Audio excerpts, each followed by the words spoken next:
Kate here again to talk about family dynamics. And there is such a thing as a scapegoat, the clown, the one that's funny in the family, the favorite, the golden child, whatever you want to call it, the achiever, the one who knows everything, the one who tries to keep peace. But to keep peace, she has to put someone down and tell them how bad they are. See, you wouldn't want to be you. And something that happened as kids, as young adults, blame somebody. You ran away from us. You ran away from us. I had to hear that all the time. But here's a family dynamic that I would like to tell you. And I know for a fact, and they'll say, oh, that's not true.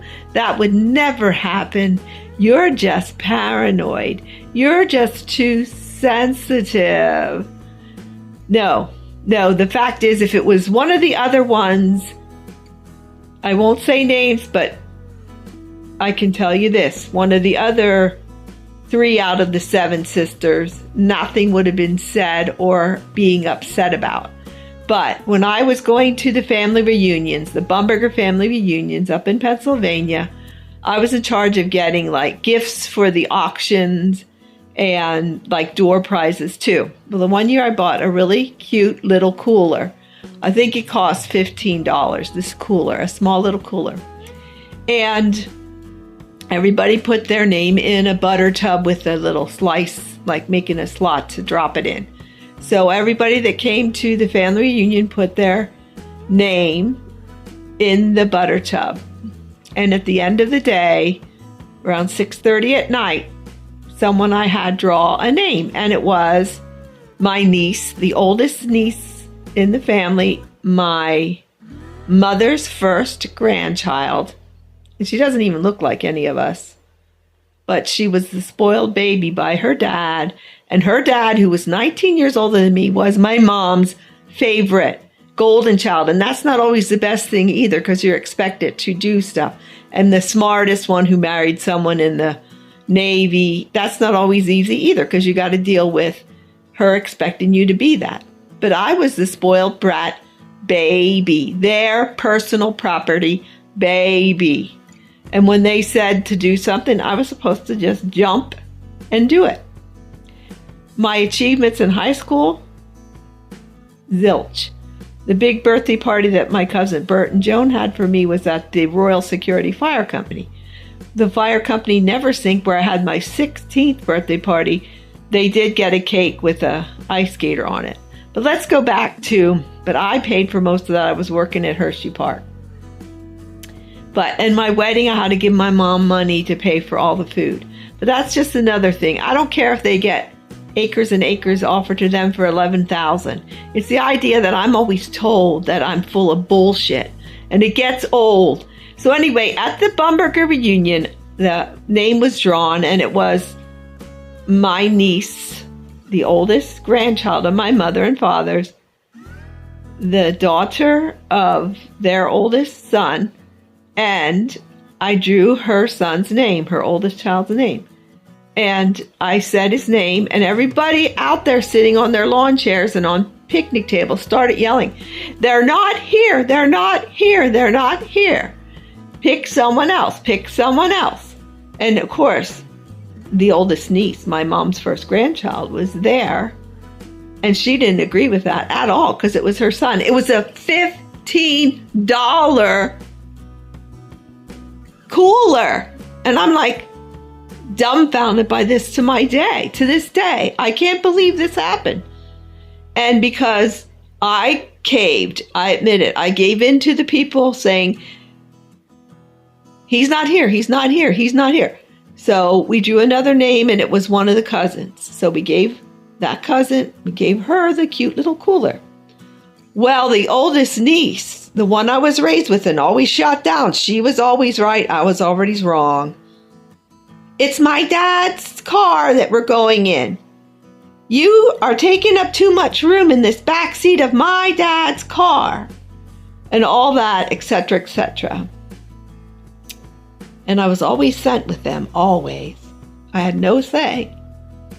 I was 7 and she was 5. And the other two were 4, 3, and 9 months old when they moved in with us. So she gets PO'd at me. She gets so upset. She's giving me the cold shoulder at the HOPE meeting, the Health, Obedience, Prayer, and Exercise meeting. She's not talking to me. She's giving me dirty looks. And I finally lose it at one of the meetings and say, why would I do that to your son on purpose? I love you. You're my family.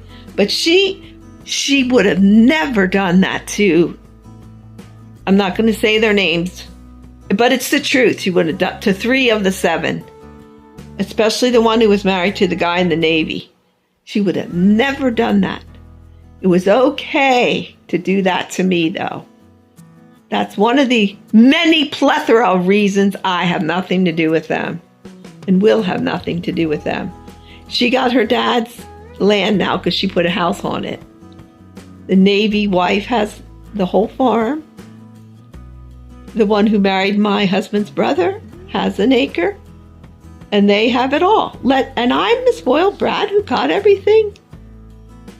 Can you explain that to me? What's wrong with this picture? I'm not jealous. I just want truth. But you know what? I'll never get it. I'll never get an apology for me being traumatized by seeing something in the bathroom going on. Necking. They were necking. It wasn't a little kiss.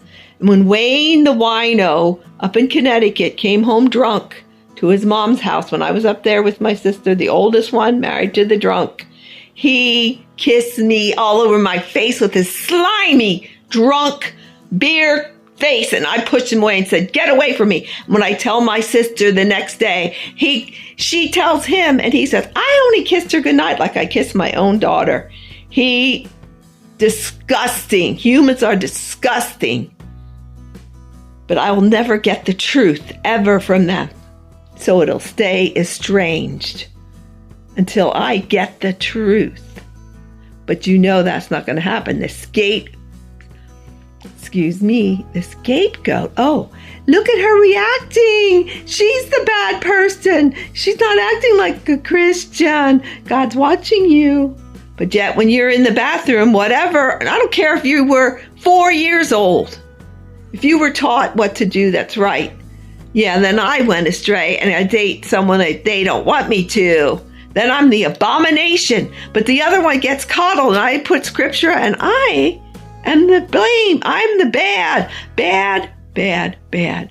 Oh, she's crazy. Nothing we can do for her. Nothing we can do for her.